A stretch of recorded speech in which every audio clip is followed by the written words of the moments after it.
سورة الماعون مكية. بسم الله الرحمن الرحيم. أرأيت الذي يكذب بالدين فذلك الذي يدع اليتيم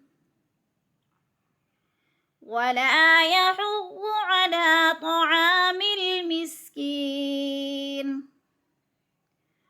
فويل للمصلين